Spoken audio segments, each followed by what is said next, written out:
Okay, you guys having fun with your recursive algorithm? No. If I was to give that homework in 410, would that be an unfair homework for data structures? Yes. That'd be insane. Yeah. Oh, come on. I mean, there are so many data structure problems that I can't imagine undergrad being able to do. Do recursive programs that don't have, without recursion. Haven't you guys done such problems with data structures? Like doing Do your own stack? closed form, yeah. Yeah, sure, but that's not. This is recursive. I don't have a problem with the recursion or the data structure. It's just the sheer problems that can go wrong. Yeah, there's just the corner cases of The number of steps. all the things that are in there. The question is, I'm still having trouble with the cycles thing. Oh yeah, okay. Might be So you've got your everything done for today's deadline. That means because the cycles, hopefully, I'll get to. But yeah, but today we didn't have a deadline today, right? Of any kind. Yeah, we can. Yeah. That's good. So so what's the problem with cycles? like if I was doing this in C++, I'd just like store because then Oh, you have don't get into this level of programming. Let's talk Yeah, I conceptually. know. Let's talk The thing in is these that nice I- flowchart level things. then I can like store memory addresses of stuff that I've already serialized, not do that again. So what's like the equivalent of So we talked about it last time, right? What did you guys suggest for visit? whatever hash? Then, oh no, well, I mean, you Yeah, so could that- keep your. no. Why do you? That was if you're going to have a table. Do we need a table? Can't we just keep a sequence? What do you mean? The list of objects you visited. How do I like check if an object what is representative of an object? Just The object itself, reference. reference. Yeah. Just check for equality. I mean, equals. Yeah. That's all you have to do. Yeah, I know. I was hoping for like. That's a little. That's my 110 students can write a little loop that checks for if something exists there or not. Now we're. But there's a problem with that because if you do double equals, you only get one level below you, and you can actually break it if you do one object which references another object, which then that object. No, but references the see, other. if you have visited an object before, right, and that object is not changing during the visit. No, what I mean is like you have like say a hash table like gets added to a list, and the list adds that hash table, the original hash table back to itself. Right. So Yeah, every yeah. object you visit that you put in that list at every level. Every level of object that you ever visit, you put in that table. So you mean there's a master table? Or just as a list that's going around. Yeah. I mean, if you have a global table, or you could just pass it as a parameter. List of every object that you have visited at every level. So then you do fully intend that there's another interface that we say. Absolutely. I didn't give you all the interfaces deliberately. Okay. That was going to be, and I'm going to talk. I don't know how far I'll get today, so that's why I wanted to address any burning issues before I get to it systematically. But the algorithm is there in flowcharts in my slides if you want to go ahead and see. Okay, and you guys should be able to. I did it on my own, right? You guys can do it. You guys do real thinking. You know, The I just. question is, like again, like I just want to clarify this. If my class is serializers registered, right, which is why of course that. Okay, class are just the external serializers and recursion are two orthogonal issues. Cycles and having customizable serializers is two orthogonal issues. No, we're just like saying that if I recurse down into and I get an object who's and basically the down way to serialize it is to like tear it up into fields. Right. Ultimately, fields get visited. But what if I have a field whose class type and I have to recurse again? But what if there's a specialized serializer registered for that? How does that matter? Why do you want to take two things that are orthogonal and combine them together into one thing? My recursive algorithm is that if I visit the object once before, I will not visit it again. Yes. Whether I visited the object with an external serializer or my own serializer, that's another issue. No, but it is because then I have to decide what goes into my create byte buffer. Yeah, you put a reference that is independent of the serializer used to serialize it. When the reference is independent of the serializer. Today, if you were to write in Java, if you were to write your read object and write object and so forth, you don't have to worry about cycles, do you? That Java's taken care of for you. So you just write your serializers, and Java just says, if I have visited this object before, I will not visit it again. If I will visit it again, if I do visit it, I will use your serializer, and I'll figure out, how to serialize it. Otherwise, I just know what you serialized, and I'll just give a reference to it. I'm pretty sure Java will break on the 2-level down example. It won't break. It won't? Okay. I've tried to break it. At one time, it broke. Let me put it this way. Yeah, and try to string. It breaks. Yeah. Oh yeah, two-string and array. Why do you think? Have you ever tried to print an array? It'll never let you print an array. That is so stupid, right? It'll just give you that array type, and it won't give you the elements because it doesn't want the two-string. The two-string of a vector will break, but the two-string of an array will not break. Right. Yeah, but that's separate. Two-string is not the same as serializing. Okay. It's kind of. Everything is kind of like everything, right?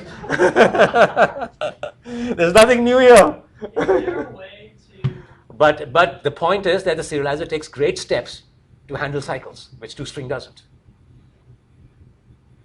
is there a way to avoid having to look at the individual primitive types? Now you have to go down and say, if this, if this, if this. If char, put char. If blah, put blah. That is the joys of having Java, where objects and primitive values are separate, and you can't just have a polymorphic method that says, go do it. Well, primitive values have types, and That Java's nice enough to convert to and from for you. yeah, that's I'm saying like on the byte buffer, it's the methods themselves are. But you can use a little. I think I forget. But did I ask you guys to make a table for that you can just figure out what the serializer is for each type, and just you have to build a wrapper around each class then just says.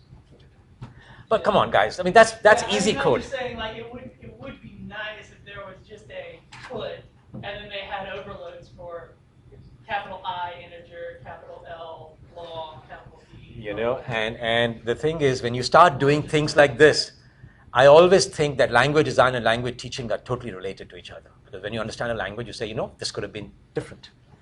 And so exactly, I mean, that's good, So I'm having trouble with the beans part. Okay? In order to be a bean, you have to implement bean info. No, Okay. no. Then You're a bean. Everything is a bean by default. Either you're a bean with no properties or you're a bean with some set number of properties. So this is a generic serial. And bean info will take a bean, will take an object and say exactly how many properties it has, and that could be 0. It so happens that we go and, I've given you another thing, which is list. Right? I hurried through that last time. But you can take an object and say whether it's a list first. If it's a list, you go and use the list serializer. Otherwise, you use the bean serializer. Okay? So because everything is a bean, it's generic. And we want to go in special case the list that's got some special methods. So that's a little thing. You just have to check for bean in the end. Like I said, if nothing else, if it's not anything else, it is a bean. Okay. And if the getter has the annotation transient, Then you that's don't. your sign that it should be important. Absolutely. I'm having trouble recognizing. There's a get annotation method. It's just returning false. So if there's something else. We'll have to, anybody else tried that? I mean, that should happen. I tried it, identification with No, that's a Java. Yeah, maybe you didn't spell it right or whatever. But yeah, add transient, you have to. There's a way to. Did I tell you? I mean, there's a standard Java way, but did I? How did this? This is. Did you? Was this just? I just left this here. Wow.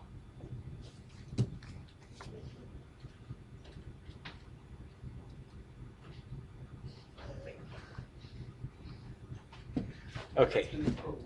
Huh? It says that's been there since Thursday. I guess so.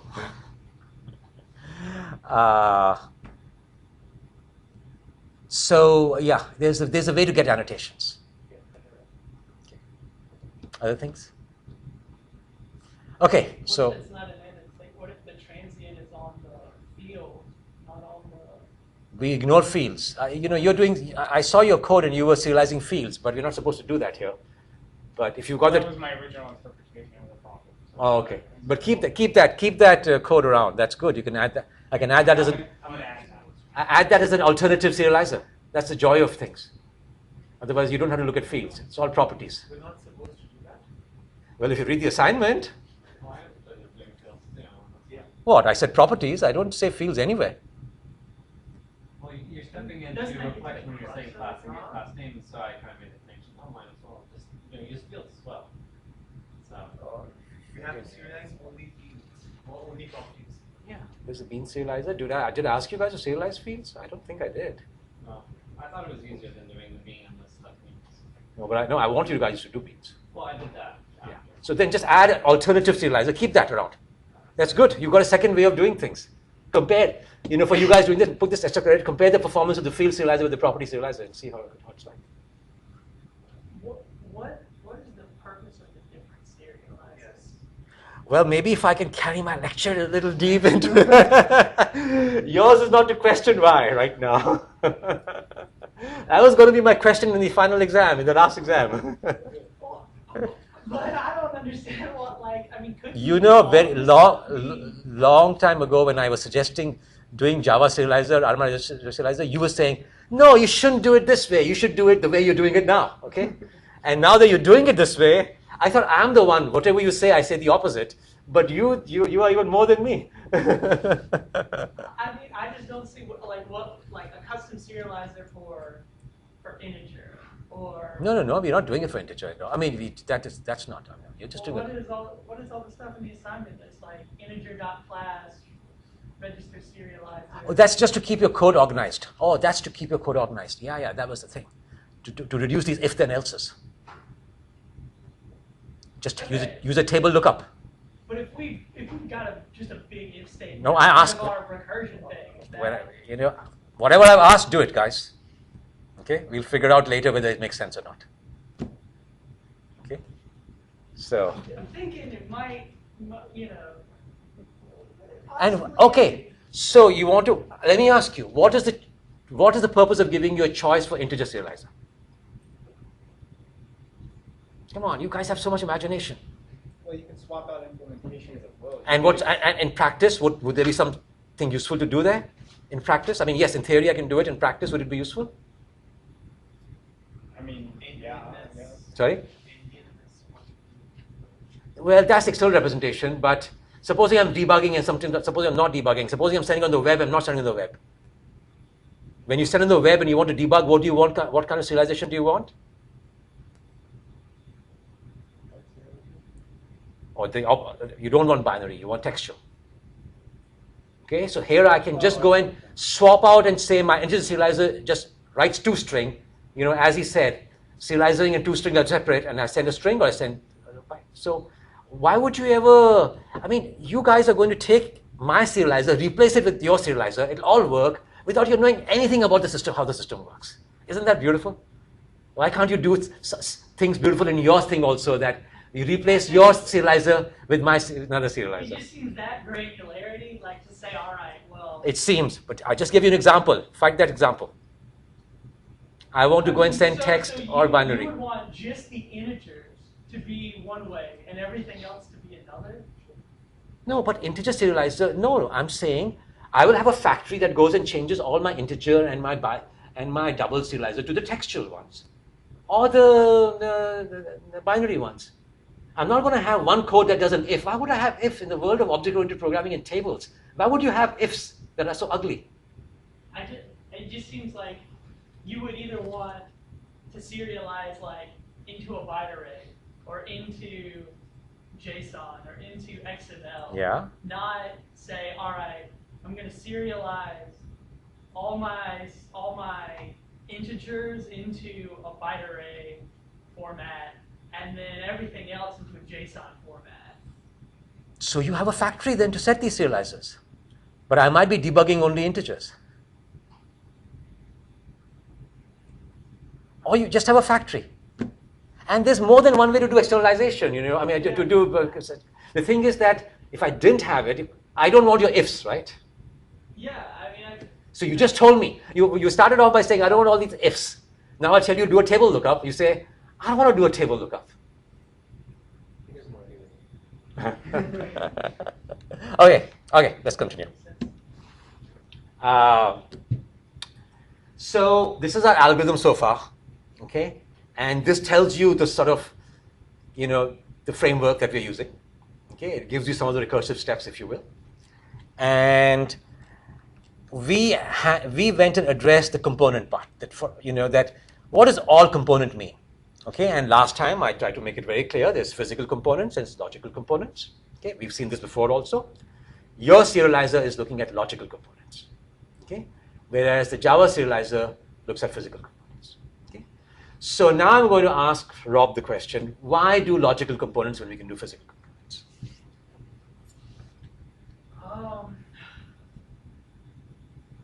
I guess because you're focused more on the interface.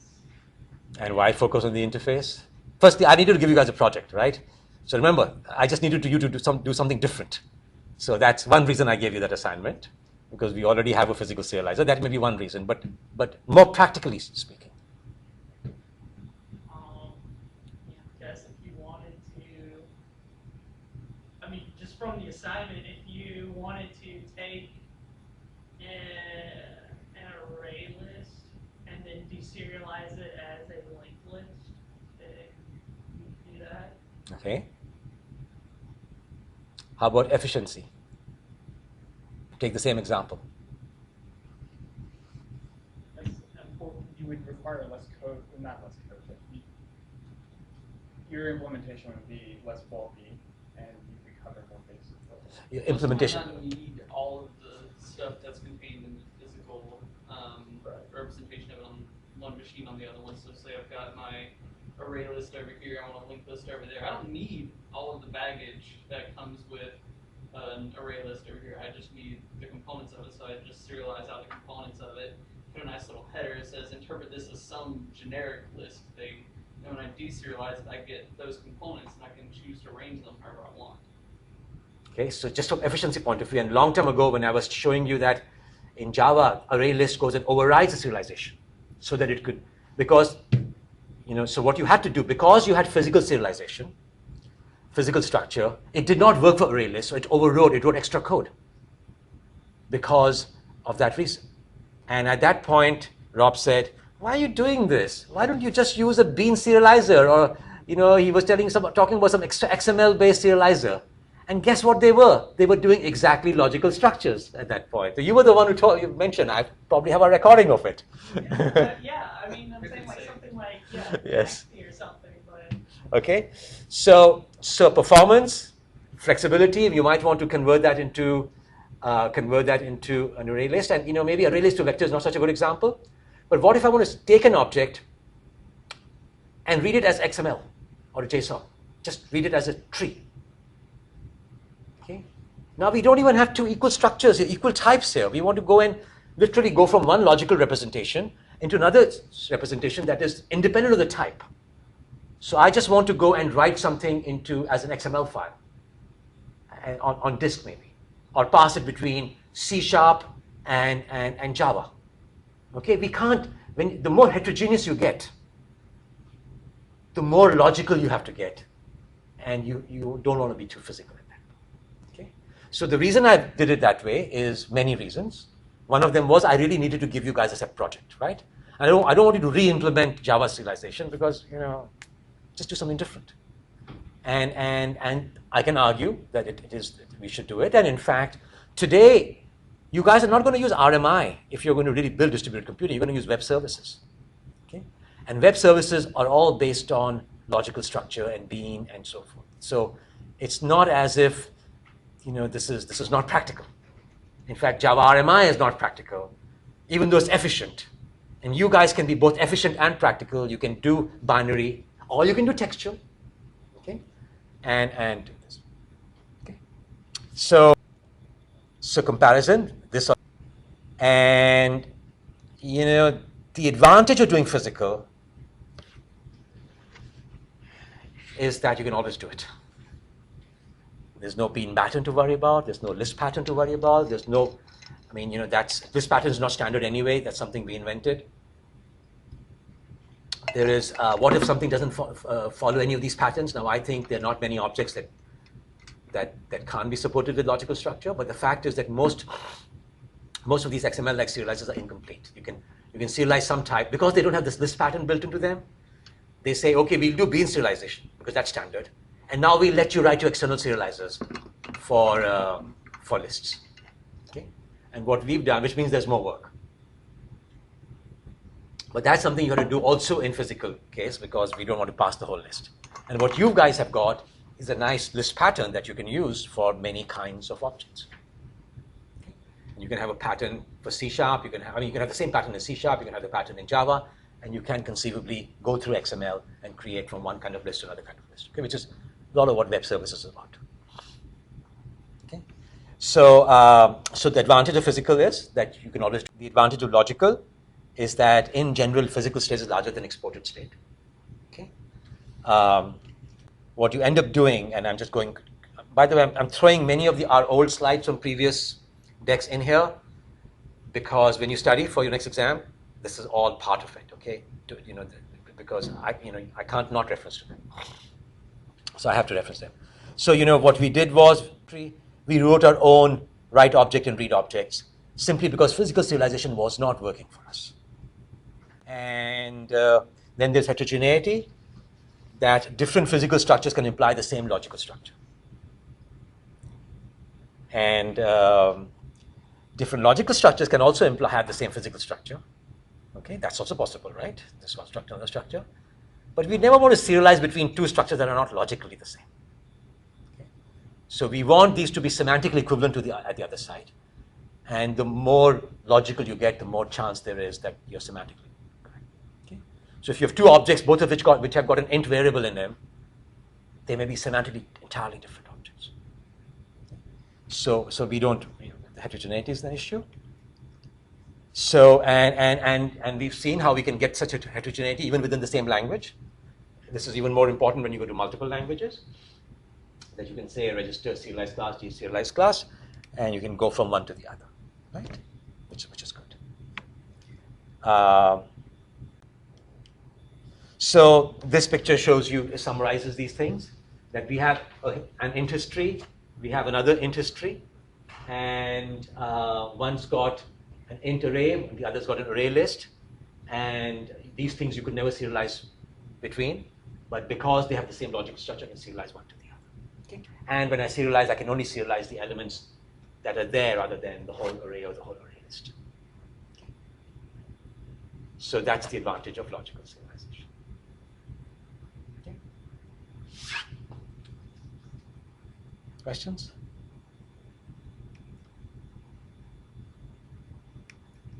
So these are isomorphic, these are not isomorphic. These are isomorphic logically, these are not isomorphic physically. Same type, it's isomorphic logically, but it's not isomorphic physically.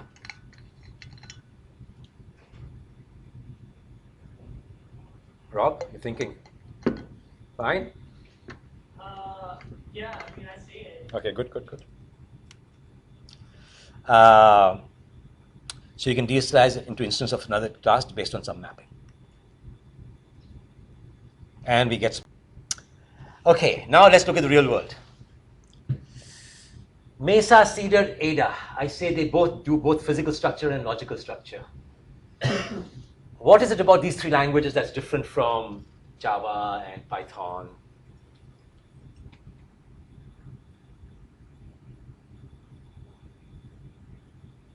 Any of you programmed in any of these languages? These are pre-object-oriented languages.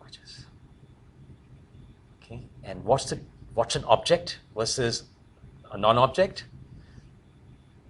It's an ADT. It's an abstract data type. That means what you expose is not what you have to have. Okay, so there's an interface and there's a representation. When you're dealing with Mesa, Cedar, and Ada, you've got records and arrays and so forth, and their physical interface and representation are identical. Okay? It's like an object with all public variables. That's a record. So there was no difference between them. There was no notion of a logical structure and physical structure. There was just these concrete types. Okay? Whereas now with Python and Java, that's an issue. And you can use, and I'm saying Java and .NET both are logical and physical. RMI is physical, but when you go to XML serialization, you get logical serialization. Okay, so that's exactly the point I made earlier. That you indeed, even with Java, even with the predefined serializers, you do have both alternatives. Okay, and with Gypsy, you guys, some of you even done the physical serialization, and so you can have any kind of serializer. And in fact, I used Java serializer inside, and so it's physical serialization right now, but you guys are making it logical.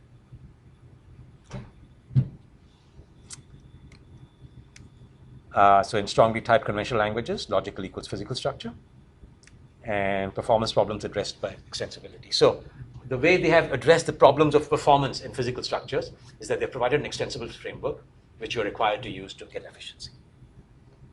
Okay.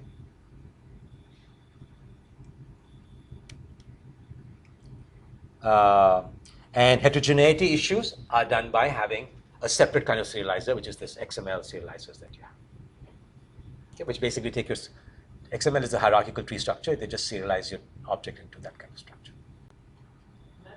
That's one of those things. Like, I know you can, like, if you have a map or something, you can tell it, like, when you deserialize it, it's like, hey, you can serialize this out.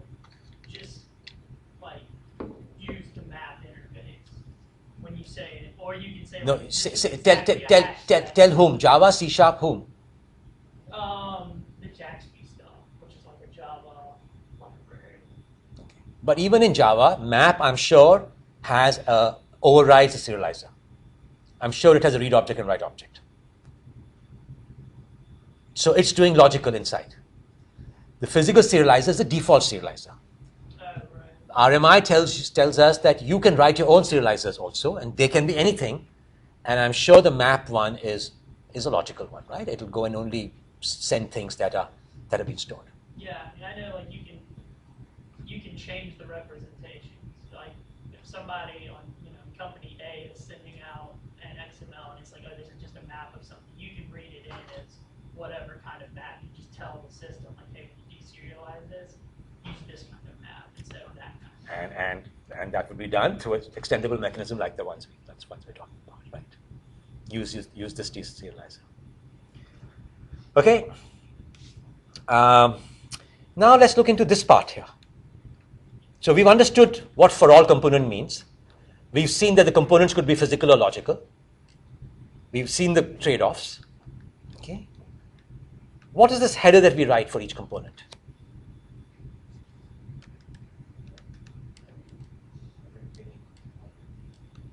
Sorry. Type. I put a size in mine as well. Just in case. Just the limit things better. Just for safety. Yeah. And last time we talked about whether to put names in or not. Names for the. You needed to handle the graph stuff because if you're going through your serializing something and it references back to itself, you need to know that when you're deserializing it as well. But you need so that is going to be our list of objects, right? That we're going to keep, list of visited objects. Yeah, but you need like if I have an object that I'm deserializing and it has a loop in it, and it's layout, then I need to have a name I can register. The first time I deserialize that object, it's going to be referenced somewhere later in the object stream, then later in the byte buffer. Then I need to have some name that I can register with that I know that the byte buffer will have later. Saying a unique identifier. Yeah, I need a unique identifier for any object in general because there's a chance that later on in the byte buffer, instead of having a serialization of an object, I'm going to have a reference to that object. So the reference, so you're saying for recursion you might need it. For the recursive structures. Yeah. You could just have a position also, and you can just assume that your visit order and the way you visit objects is the same at both ends, and you can just have a number saying this was the 7th object I visited. Yeah. Okay, fair enough. So again, if I don't get to it, just look forward. I've got that in there. Okay.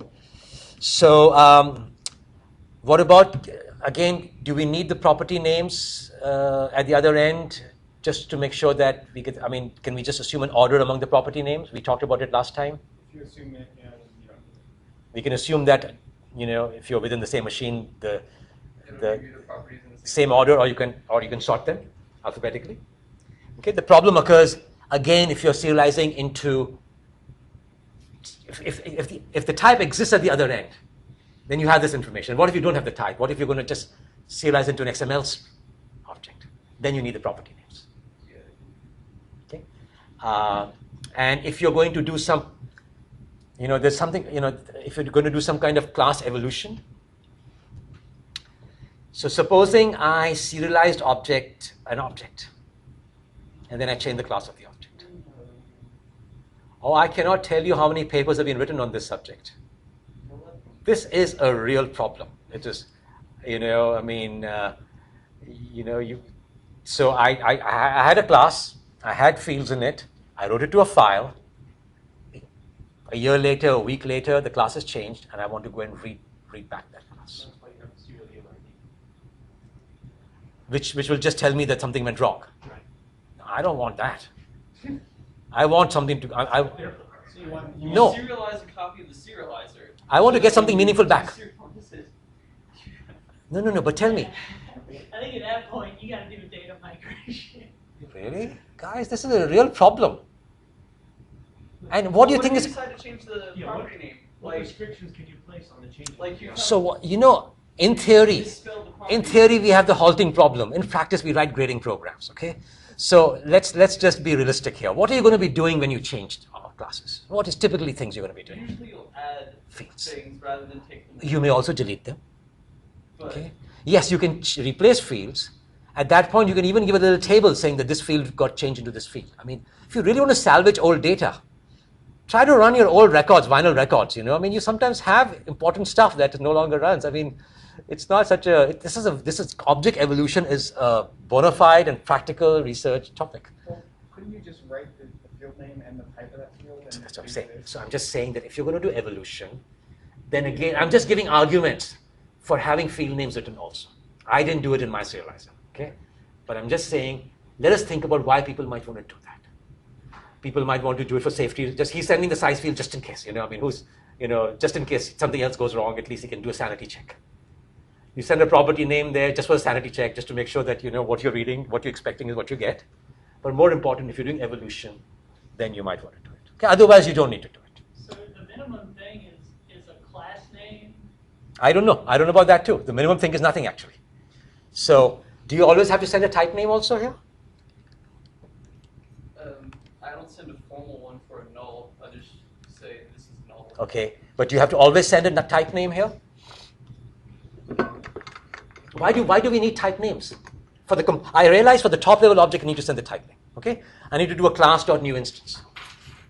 Once I've got the new instance at the other end, do I need type names for the components? Yes, because if you have like a hash table or something, and imagine it being object, a hash table of object to object, how are you supposed to do So that? when the component type is polymorphic, when it can be a string today and a vector another day.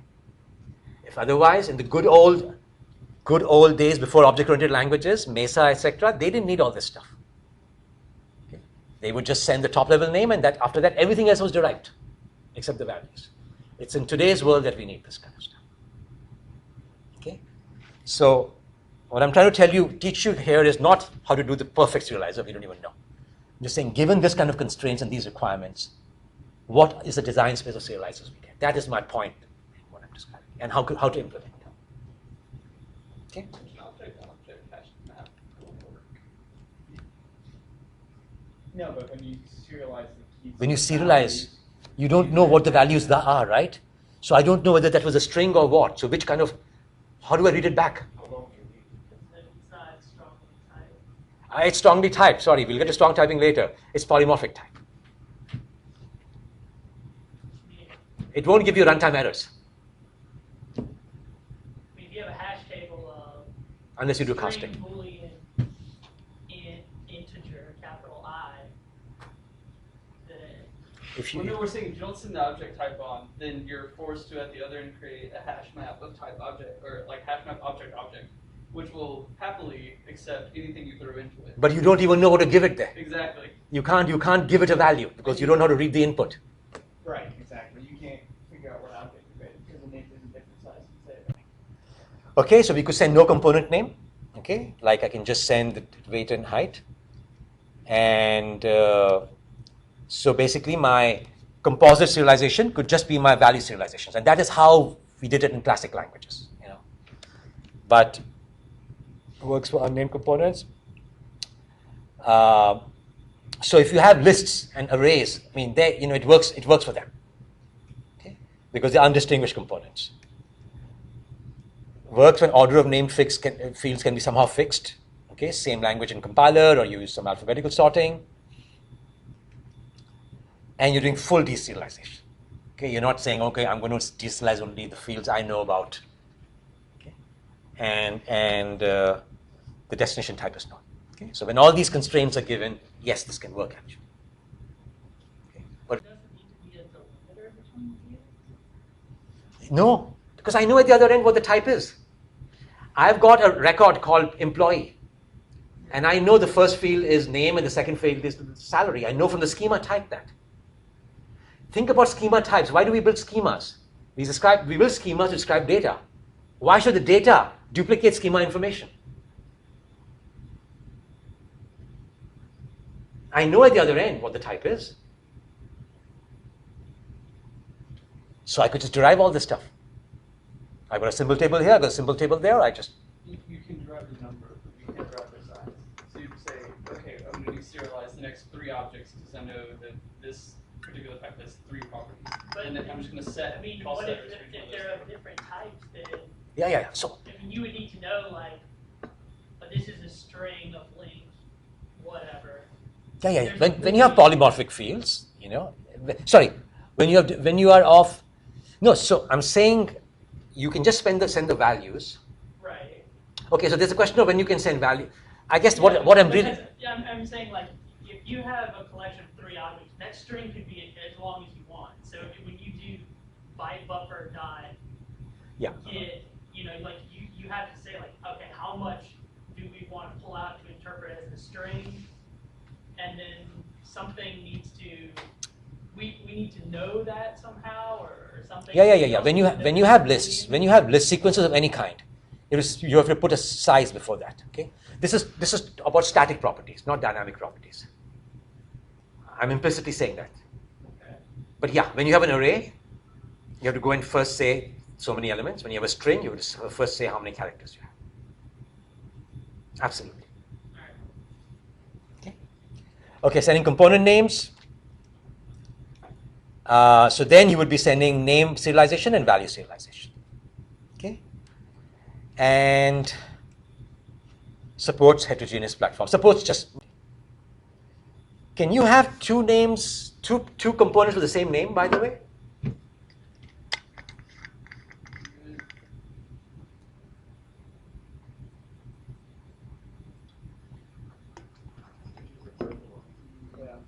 Not with the exact same name. Exact same name. Forget logical for now. Just physical. Logically, why not? No. I'm saying in Java, if you're doing Java, your first serializer, could it have found 2 fields with the same name in an object? In logical, by the way I define logical, any public variable is a logical component. Any property is a logical component. I can have something that is both a public variable and a property. So in logical, the way I define it, you know, strictly, I didn't. And you're not restricting this to, the only thought I can think of is that maybe there's one base class, and then when you derive the object, you actually have the superclass and the actual.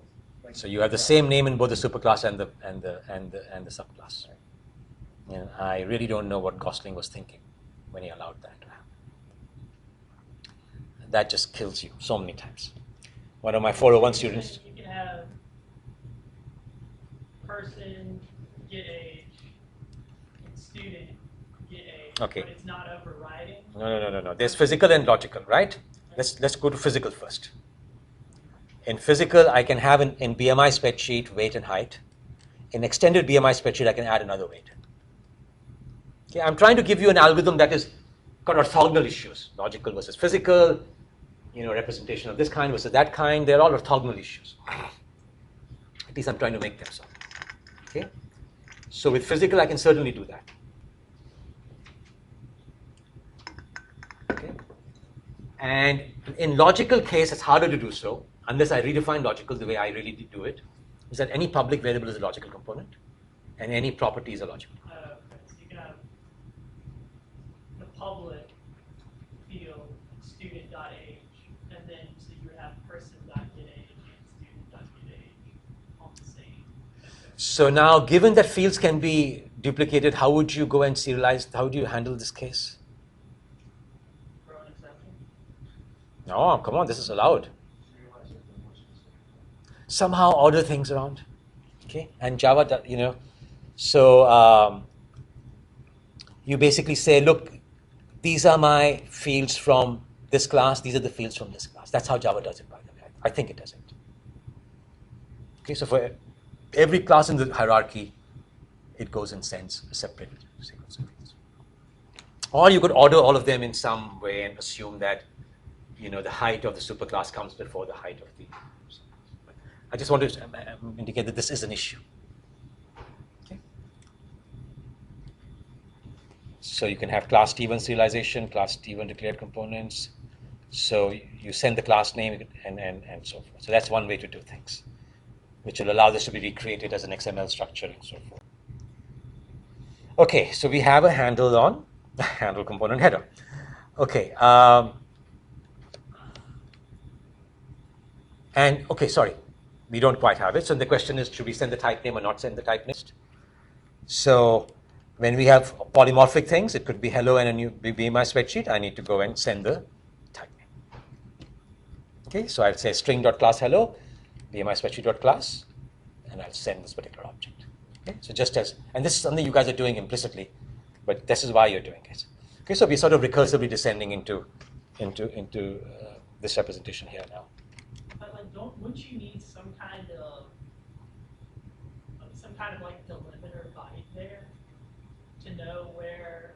Because you could be reading through and say, all right, we have string.class, and now I need to pull out a byte array of something. That length has been sent as the first. That's what I did. Yeah. Well, I did it differently. I sent a delimiter at the end of every field. Yeah, that's what That I was way- thinking. That way, you know specifically where everything is fixed. I mean, your algorithm might be easier. You're sending more stuff. I can send that length as 1 byte. Yeah, I mean, I wouldn't. That's just ugly. So you're pulling the class. Because this way you can read blocks of bytes. You see, if you go and read the thing, you can just read a whole block of bytes away. Here you have to search that thing, which is, so you have to do scanning of that kind. Well, you could just keep reading until you hit the delimiter. I know, but then you have to scan. Yeah, you have to scan twice, right? You first scan till you see the delimiter, then you. I don't scan. As I'm reading, is this the null terminator? Is this the null So terminator? you're reading one by one, right? That's scanning. Then you read it all. Okay. Then you read it all together as a block. No, it Oh, appends to it. Eventually, it's like, oh, I hit the delimiter. Okay. This is what I should be turning. but just imagine that you're sending an array of 1,000 elements. That 1,000 can fit into one length field, and now you've got 1,000 It's spacing. only for the special case of the string. Like, A special case of a string. Yeah, that's what I'm talking about. Yeah, string, and I guess for anything that has like a link that is not it's not defined in the class. I mean, you'd have to have. I mean, yeah, I guess you could do the size. You could do like the class name, so it's a list or string. Yeah, I suppose. Size, or you could do a delimiter. I suppose the delimiter then would be as space efficient, and as long as you're not rescanning, it's fine. Yeah, I thought you were sending a delimiter between every field. I am currently, but I can change that. Yeah, because you don't need to. So, okay. You wouldn't use you would just use some magic number. You could use deadbeat, like a hex value or something. So this is good, right? The assignment has been given before the theory is being talked about. So everybody really knows what's going on, which is good.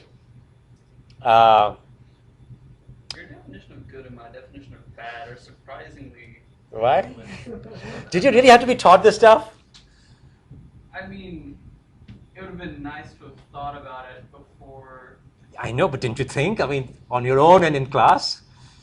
So many classes say, you go to business school, they say, read up the case and we'll discuss the case.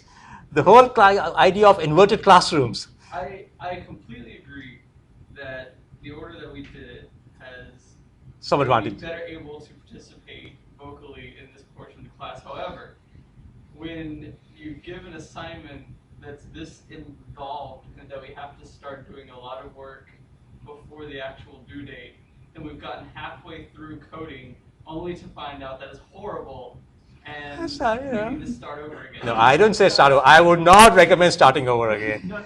I am not going to read your code, okay? This you're guaranteed. You don't have to go and advertise in your code that I put a space there. And even if you did, I mean, that's okay. I mean, and the nice thing is that now I'm seeing 5 different options. Otherwise, every one of you would be brainwashed into doing whatever I did. So, of course, that's, But yeah, in class, when we find out that we're wrong, it's still due. Yeah, unless you're not wrong, it works. You meet the requirements I put in there. That's enough. Well, yeah, but I guess the thing I'm worried about, I haven't done them yet, but the timings between them, if mine's terrible, well, I now know how to fix it. It's going to be very difficult. No, this is for the exam questions. Okay. So, and that's why I started off earlier saying whatever are the pending issues, let me discuss those. Okay, let's get that over with. So, because I'm going to be talking about this even on Tuesday, so that we understand what we did. Because, right at the beginning of the class, there was a sort of revolt. Okay, why are we doing it this way anyway? So let's go and discuss this. Okay. I would rather write a bunch of small classes than one monolithic one, so I'm fine. Okay. So, name and value serialized. So we understand why we're doing things. We have time. Okay, good. Non-tree structures. So tell me now, how will this algorithm change? We need to put in a step that checks to see whether we visited that object before. And how can we check that? I mean, what changes then? We have a hash Global hash map is how I would do it. Okay. So global is not good, right? I mean, Okay, functionally global, so we pass it into each. parameter. So which method is going to get that? The, Which methods are going to get this? Or which method, So every time you're getting a byte buffer from an object, you So, need to. so we've got visit node byte sequence on top, right? And that goes and says handle header for all component, handle component, atomic, go and visit recursively, or do this. So what do I change here?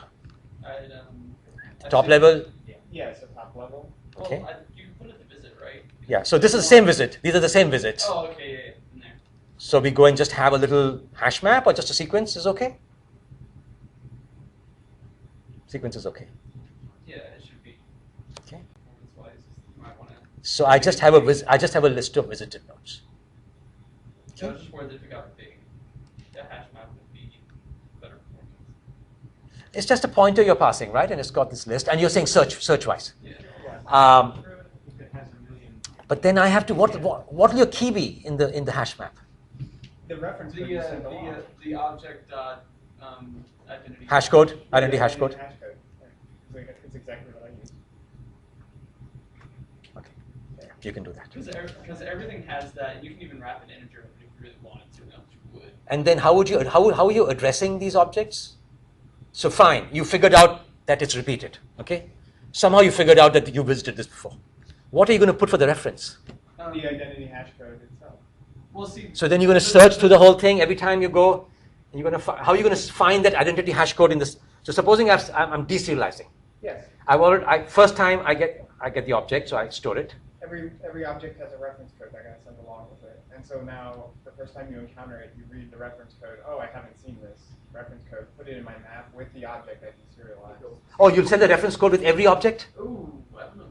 Yeah, I have to. Not necessarily. Not necessarily, You only need unless to send it's- it for repeats. Right. So, Well, like, if you can derive, you have- derive your key from the logical structure of the object itself, then you can use that. but that means you have to traverse your entire object to see what. No, but the identity hash code you're assuming is the same at both sides, at both ends? No. So we're saying like No, when no, you're, no, doing, I'm when you're saying- testing for visitation, like I have a visiting. Testing is fine, I get it. Check the I get that. The identity hash code is unique on the system. So for two Send- JVMs will create the same identity hash No, code? it won't. So Okay. you send it. Fine. You send it, Yeah, it just uses. send it with every object you're saying? Yeah. So now it's just an identifier. Okay, So now you have to, you deserialize the reference code. It's just an integer, yeah. and you just store the integer with the object that got deserialized. And you stored it with the original hash code? Yeah, when you're I didn't deserializing. want to generate it. The Yeah. system's generating. So I mean, just in case there's a cycle, I have gone and added 10 identity hash codes to my 1,000 element array list. Or you can do a hybrid of the two. So like you do that when you're visiting, check see whether you've visited before. But then when you send it, instead of sending that huge identity hash code, which is what? It's only an int. Oh, it's only an int. Yeah. But yeah. Right. Anyway, moving on. But Okay, send it only for those ones, and then somehow go and say that this is a reference. Yeah, just say type reference, give it the identity code, and then Well, you don't even need to say type though. Oh, you're saying you just give it a special magic type that the deserializer You don't even knows need to that. type. If you serialize it with a class name. Wait. So, like, if you're deserializing it and you hit it and your deserializer looks says, oh, this is of type reference, You don't and need then that type. If you. Okay, but anyway, Never mind. I don't even like your algorithm. We'll talk about it. I'll tell you more space efficient. I understand that you might send it only for the the object that is referenced, but you don't know when an object is put in, whether it will be referenced again or not. So I don't know how you're going to come up with a more efficient scheme than the one you have right now, because you're saying that only send identity hash codes for the objects that are doubly referenced. That's what your optimization is going to be, right? Well, yeah, that's what it's going to be. But then how do you know when you write it down, you don't know whether it will be referenced again or not? that's why I wanted to use your thing, where you do your visitation order Yes. becomes your reference when you're deserializing. Okay. But again, if it's working on the test cases, Yeah. I don't know any better. Okay, so implementation. So what we'll do is we created the structure, and we're going to go keep track of visited nodes. And visit number is the number of the first visits before a node was first visited in a recursive algorithm. So a node could be visited more than one time, right? You're keeping track of the first visits in those things. So if an object is visited multiple times, your visit object list is not going to have the repeats. Yeah. So you just increment this each time, and you just assume that the corresponding nodes visited in the order is the same in serialization and deserialization. You just have to write an algorithm that way. Okay, and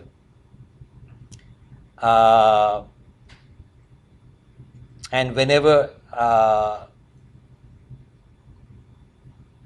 whenever you revisit the node, you put, rather than you say I'm a reference, and here is the visit number of the object I'm referencing. Okay, and deserialization just says, okay, this node is my fourth node I've already deserialized, so I'll just go and put a reference to the fourth node in my deserialized structure. Right? And so I go and visit object, that's my 0th node. I go and put string, so I go and put object a class, then I put string.class, and I'm number 1. And now I put reference 1 because this object is referencing. So this is not only for cycles, this is also for DAGs, right? And now I just go and put reference 1, which is really pointing back to that, and I put reference 0, which is pointing back to it. Okay. So that's my recursive algorithm, cycles. Questions? Okay. Can I do something? Oh. So, what am I doing here? I'm not just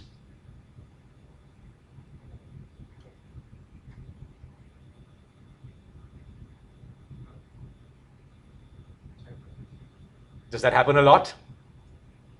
You're going to pass a lot of strings. So I'm going to also have pointers back to the classes names. I'm not going to pass string each time. I'm just going to say I already passed string once. Okay, so you can also have repeated types. Are you going to go change back all your code? I knew you weren't going to change it. So that's, when you study multimedia systems, a lot of it is just compression. And this is compression, essentially. Well, I was going to say, like, an enumeration, but then you can have any class. Yeah, you don't know. These classes could be anything, right? You can't just pass numbers. Supported in Java. I think they do it. Okay. So you have two kinds of pointers. You have value and type pointers. Values pointing to both previous values and previous. And I can, now that I'm thinking about it, you could even have references to names. If the string name occurs a lot in various kinds of objects, maybe you can point back to it. Just thinking. Depends on how relatively expensive searching versus sending is. It's not really searching, right? Because I get a reference number, and I've got an array of lists. I just go and randomly access the 5th element or the 7th element. I don't have to search. I know the index of the array. You have to search in the first place to see if it was in the list. But absolutely. And there I might use a hashcode. Just for that data structure, I might use a hashcode. I can pass both. Okay. You can imagine what fun I can have writing questions for this part, right? There's just so many choices here. So this is really an algorithms course at this point, without any proofs. By the way, do you guys do proofs of your algorithms, right? Yeah. Depends on the course. Yeah, I mean that's the whole point.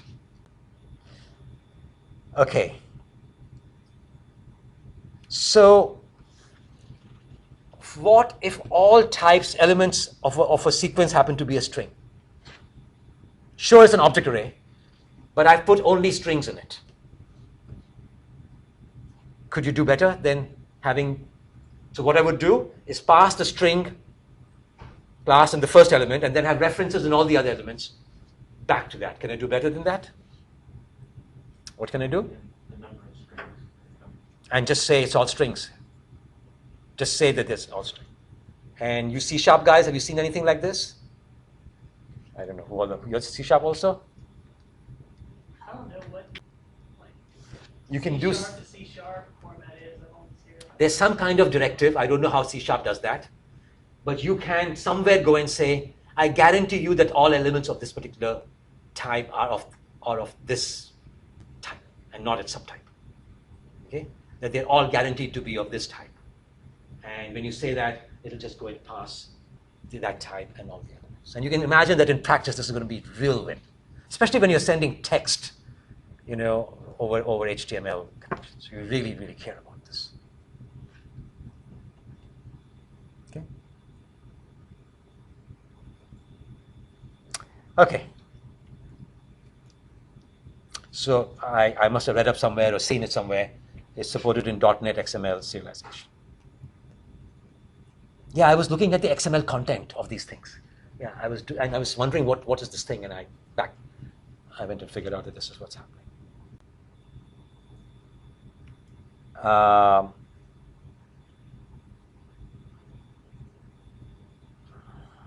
don't, my slides are a little screwed up. So there's value pointers and type pointers, and I've said it many. So let's go back here. Sorry, I lost the recording, but I went prematurely there. So what could go wrong here? So I'm doing global optimization here. I'm doing hierarchical addressing, non-hierarchical addressing below that. And what could go wrong? What if you didn't get the first instance, then you're supposed, right? Well, so you're saying if things aren't, okay, that is what happens in multimedia a lot, right? And they're sending things over UDP. So they have to worry about iframes and, who knows what all. So if you drop a message, then you don't understand what anything is usually. Yeah. So we are doing serialization. It's being true for like Netflix groups. But they keep repeating things. It's all redundancy then, you miss some action. It's not such a big deal as missing some, payroll information. I can see something worse would be if someone modified the table, tangentially, so that, like, say your computer restarted and you've got a new copy of the table now, but end type ref 0 isn't string anymore. So if your computer restarted, your stream is gone. Yeah. This is working with stream-based serialization. What else can go wrong? Remember, we're talking of independent serializations. Between independent serializations, some code can be executed by the programmer. And that could modify this ref table. If the programmer can reference it directly,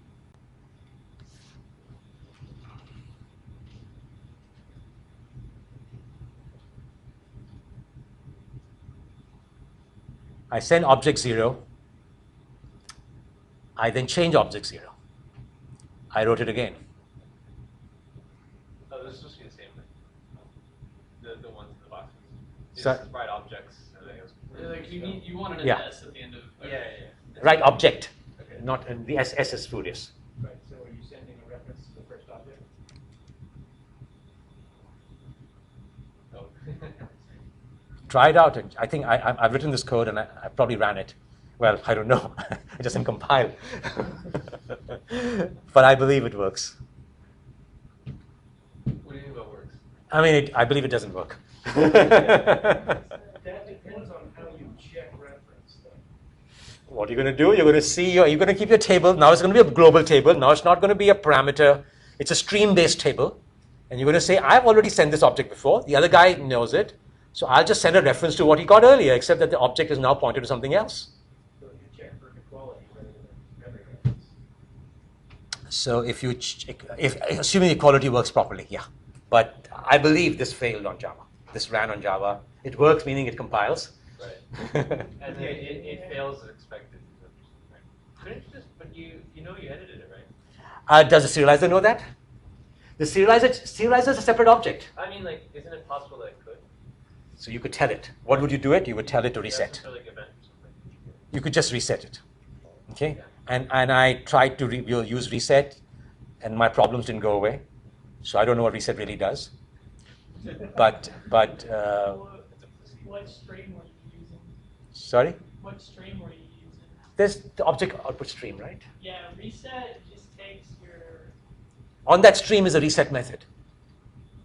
Yeah, I don't know if the reset method actually calls reset on the underlying output stream.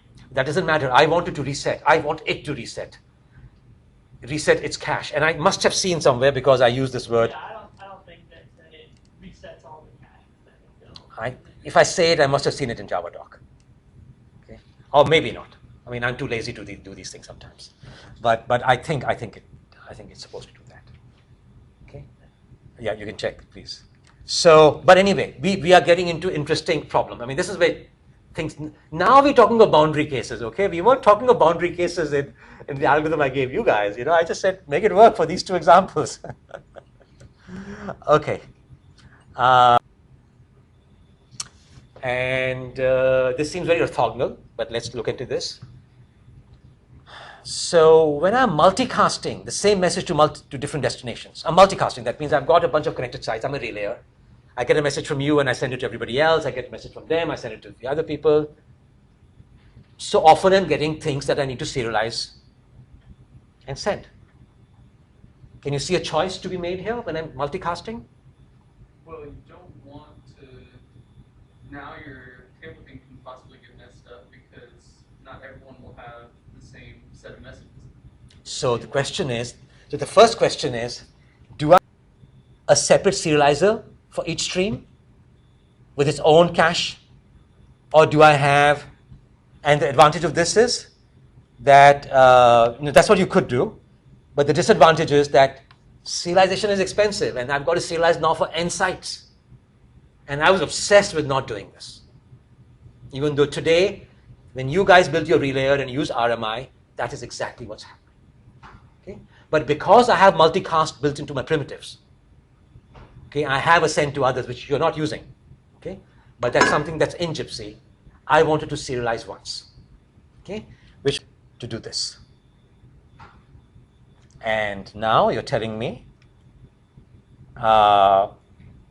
it interferes with compression, because I say object 0, reference 0, and I send reference 0, and the other side says stream uncorrupted exception. So I cannot tell you how many times I got stream corrupted exception when I was deserializing. And I had no idea why this was happening. And I started reasoning what could have happened, and I said, they must be doing compression. And then I tried to figure out, what kind of compression they must be doing. Okay? So this is how, and by resetting things, I couldn't fix it. Okay, since I can't really see what they're doing, I didn't, the bytes. But I must have seen that method. Did you find out? Does it say? Yeah, the reset method and the object Output stream? Output stream, it doesn't call reset on the underlying string. It just sets a magic reset byte in the string, and then it clears out your back references and your subclass caches. So, and somehow I couldn't get this to work. So, you guys, so I did your serializer too, by the way. So I didn't just give the assignment to you guys. And I did that serializer, and I tried to deal with Java serializer streams. If that was hard, what you guys are doing, this was 10 times as hard. And it was much better for me to have just written my own serializer and not use their compression. But I just took it as a challenge that I have to figure out what's going on. And so this multicast and serialization is an issue I've never seen discussed, but that it's an issue with compression. And my theory is that's why my stuff was not working. So this would work if every multicast was broadcast, so that everything Yes. gets the same. Okay. This would work if everything was a broadcast, based on the reasoning I've given you. Right. Okay. Yeah, 'cause that would be the thing, is if you wrote a reset bit, and then that's still the thing that you send, but you cleared your caches on the sending end, you would have different IDs. Because it would play back all the stuff that you thought wasn't going to get sent, and then it would reset. Yeah, I don't know whether I used reset properly or not, but I believe I just, I did use it properly. And I forget, at this point I forget what was going on. I think it So, fails as expected. but for some reason I found that reset didn't make a difference in some example I was doing. Okay, and when I used my serializer, with your serializer, which became my serializer also, it all worked nicely.